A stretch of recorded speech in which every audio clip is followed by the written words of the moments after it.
Have you ever wondered what actually changes as your salon grows from, let's say, 5 chairs to 8, then 16, and eventually 22? Most salon owners think more chairs equals more money. But here's the reality: bigger doesn't always mean better. Sometimes the most profitable model isn't a giant 22 chair salon. Sometimes it's 3 or 4 perfectly run 8 chair salons. So good. And here's another reality check. Too many salon owners confuse profit with their paycheck. And that can be a rookie mistake because you should be paid for the role you play inside of your company. And profit isn't your salary. Profit is the reward, the bonus, the overflow, for running a healthy company. And today we're going to walk you through the perfect salon blueprint, stage by stage, from 5 to 8 to 16 to 22 chairs and beyond.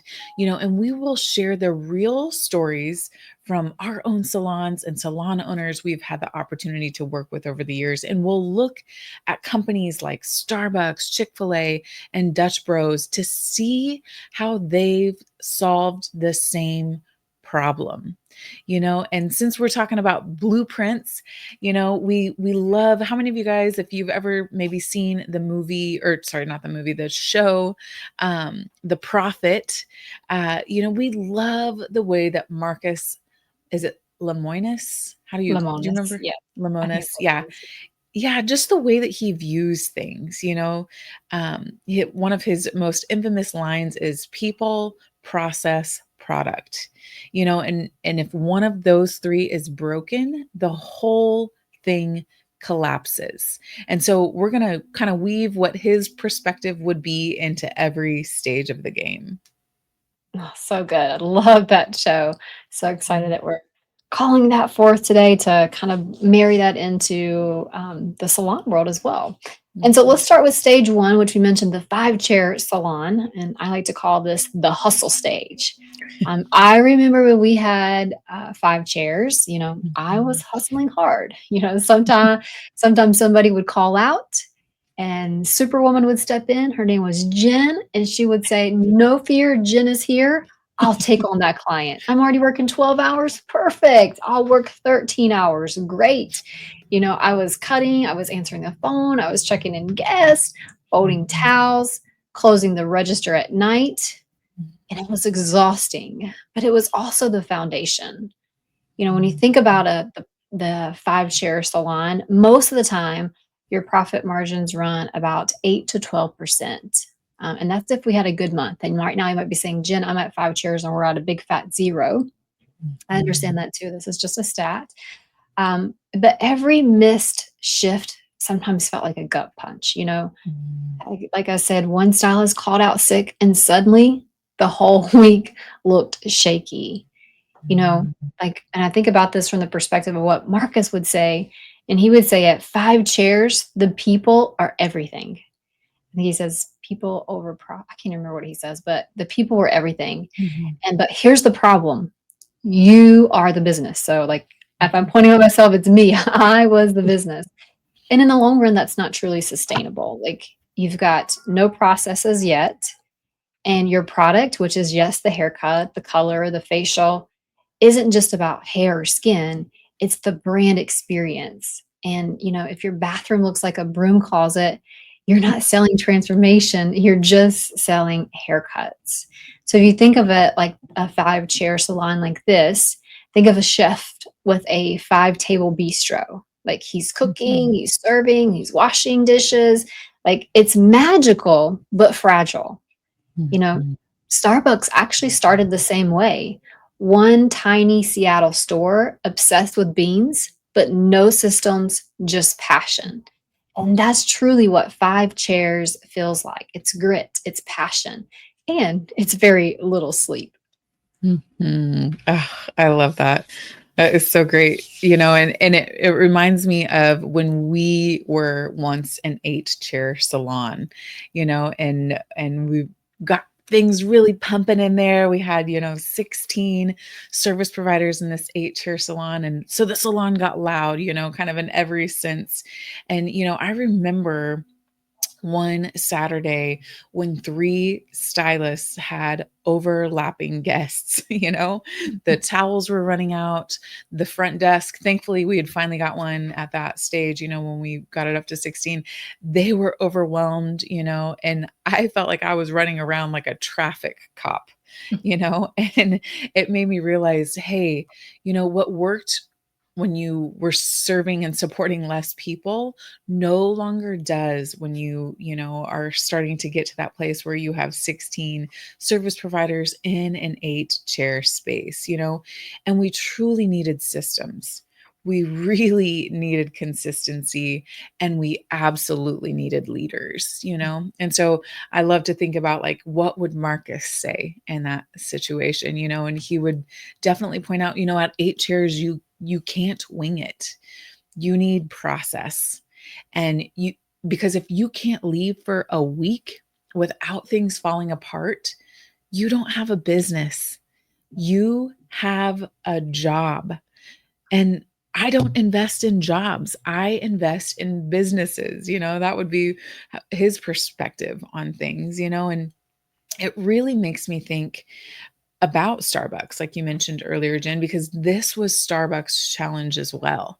Once they went beyond a few shops, they had to make every latte taste the same, and here's where some salon owners, choose a different path, or any business owners really, instead of going bigger, they start to replicate. They build 3 or 4 thriving 8-chair salons, and that's truly similar to like the Chick-fil-A model. They don't have just one massive store, but they have some smaller, high performing units because each Chick-fil-A, I think this is so interesting, they average about $6 to $9 million a year. That's a lot for a lot of those locations, that's way more than Taco Bell, that's way more than KFC, Burger King, and the reason why this happens is because of all the tight systems they have and the culture that they're creating. And so I think, if we look at this truly from like an owner's mindset at this stage, you know, uh, when I was in that 8-chair salon, I was still paying myself a stylist wage because I was still a service provider. I was doing a little bit of leadership pay, but, I truly learned the hard way. Profit is not my paycheck. Profit is what I earn for building a healthy business. And my salary should really reflect the role that I play and not the scraps left over. If you can relate to that, you've been there before. I think that this is the stage where pay really does start to become confusing because you're like, gosh, I'm starting to get so busy. You're not quite to that next stage where you totally step out, maybe from behind the chair or table or whatever it is that you're doing, but you're also not always paying yourself the way that you should in this model. That's so true. So true. And so let's think about going from went from 5 chairs to 8 chairs, and then we grew to 16 chairs. And when that happened, things started to break fast. Mm. I remember specifically one Friday. I was fully booked behind the chair, scissors in hand, Edward Scissorhand, making some magic happen. And every like few minutes, and a different team member would come over and ask me a question. It's like, "Hey, do you know where the developer is?" Or, "Hey, this guest is unhappy," or, "Hey, the computer's not working." Or, "Hey, do you think it's possible that I swap my Saturdays out with Jessica? I think she wants to work this Saturday." And I'm laughing because if you've been there, you probably are laughing too. And during that moment, that's truly when it hit me. It's like I couldn't run the floor, the salon stage is what I like to call it, and the company at the same time.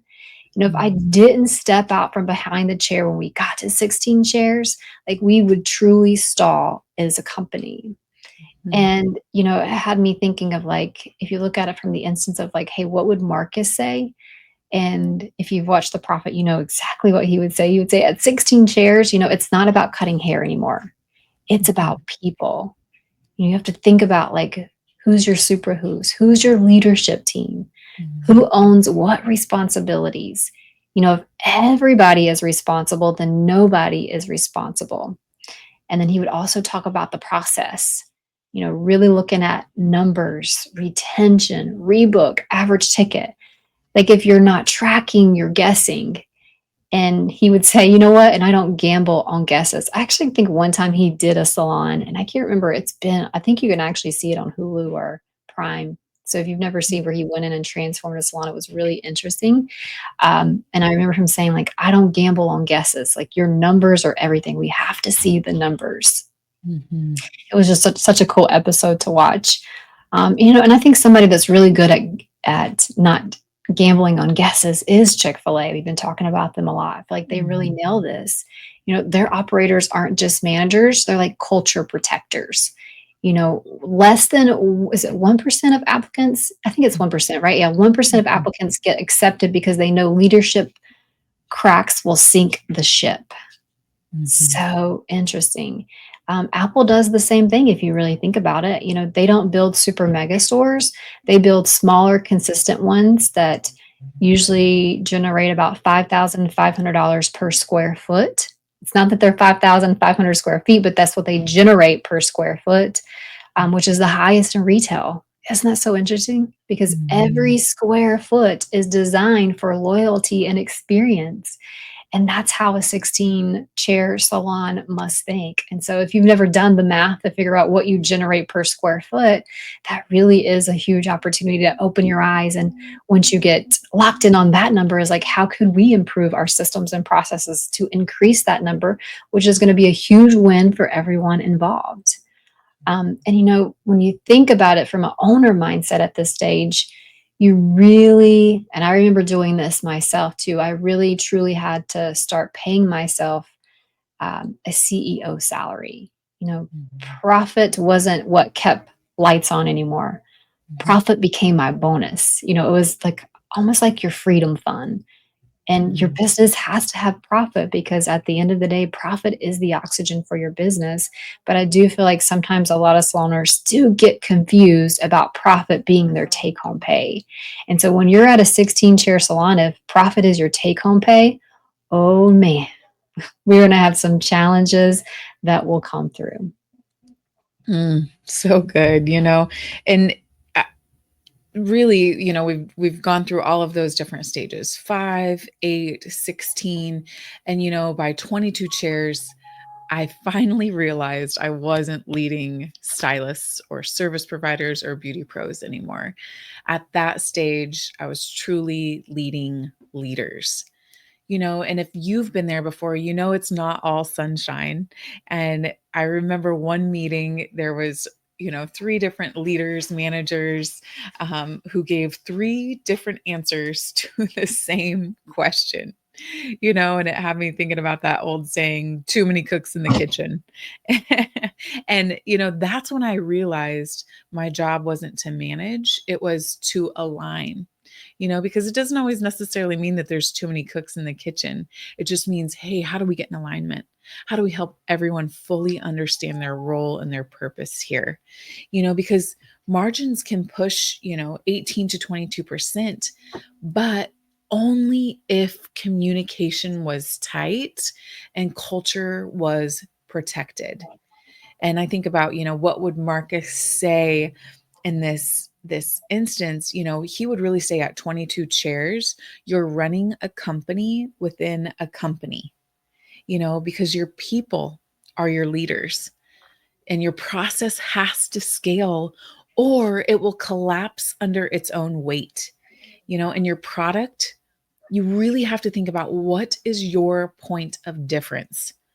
Why should a guest choose you over four smaller 8-chair salons, across town? And really even thinking about that from the stylist perspective too, the esthetician, whatever beauty pros you have in your space, why would they choose you over anyone else? And if you can't answer that one sentence, you're in big trouble. And when we look at some other businesses, that have created similar things. Starbucks comes to mind. They have a Fifth Avenue location, and that store brings in about $20 million a year. You guys, it's not because it's bigger, but because it's a destination, and Dutch Brothers, they kind of have the opposite model. They don't have giant cafes. They just have thousands of drive-through shops, and each of them are doing about $2 million dollars with 31% profit margins. Wow, that's a testament to their efficiency. That's a testament to their speed, really, and truly creating that culture. Because the one thing that we've learned seeing all of these different models and the profit margins and the team and the leadership and the systems that it takes to create that is we know for certain bigger isn't always better, because if there's no profit, I remember it's been years ago working with, somebody who had multiple locations and absolutely no profit. And everyone was always like, wow, this, salon owner is so successful. But, you know, is that success? Because one false move and every person in that company could lose their job, because profit is the oxygen for a company. And if there's no oxygen, you walk up one little steep hill, you're out of breath and you're done. So what we know is bigger isn't always better, but better is better. Mhm. Better is better. I love that. I just did the quick math, Lindsay, on what you said on Dutch Bros. So at 31% profit margins, at 2 million, they're bringing home like $620,000 a year in profit. I Wow. think be good with that for a Yeah. small little drive-through coffee shop. Sign me up. Doing $2 million a year with, yeah, Mm. $620,000. So that's so incredible how they've taken that one location that has a very stable foundation and been able to duplicate that. So Mhm. cool. Mhm. So let's settle this once and for all as salon owners, is that your salary is what you get paid for the role you play. Maybe that's stylist, manager, CEO. But profit is different. Profit is the overflow. It's the bonus, the dividend, the reward for running a healthy company. And I remember when I started separating my CEO pay from profit, like everything truly changed. I didn't panic when profit dipped because I wasn't relying on it to pay my bills. Profit became the reward for building something that worked without me. And then it actually became a great asset where I could go do other incredible things like real estate. And Mhm. so, when you think about it, here is your blueprint. At 5 chairs, you're the hustler. At 8 chairs, you're the system builder. At 16 chairs, you're the company builder. And at 22 chairs, you're the CEO leading leaders. But you Mhm. don't have to chase bigger. Like you truly could stop at 8 chairs and replicate it 3 or 4 times, just like we gave you that example in Dutch Bros. Mhm. Yeah, I love that. It really makes me think of actually a local restaurant that we have, that there's just a line always waiting outside, and people, heard that they bought the little tiny property behind it. They were so excited that they were going to expand. And what did they do? They opened up a totally different restaurant, to create that same bustling culture, and they also then now have a line waiting outside of the door, and everyone's always like, you need to expand. But what they've learned is what is profitable and what makes sense, because you don't have to chase bigger. You could stop at 8 chairs and replicate it 3 or 4 times, and never confuse profit with pay. Pay yourself for your role. Profit is the overflow, or as Marcus would say, people, process, product. If one is broken, the whole thing collapses. So wherever you are, if you're hustling at 5, struggling at 8, stepping up at 16, or leading at 22, the blueprint is clear. Thanks for tuning in. Share this with a salon owner that could really win from this. Join us at our next challenge, and let's build the perfect salon blueprint together.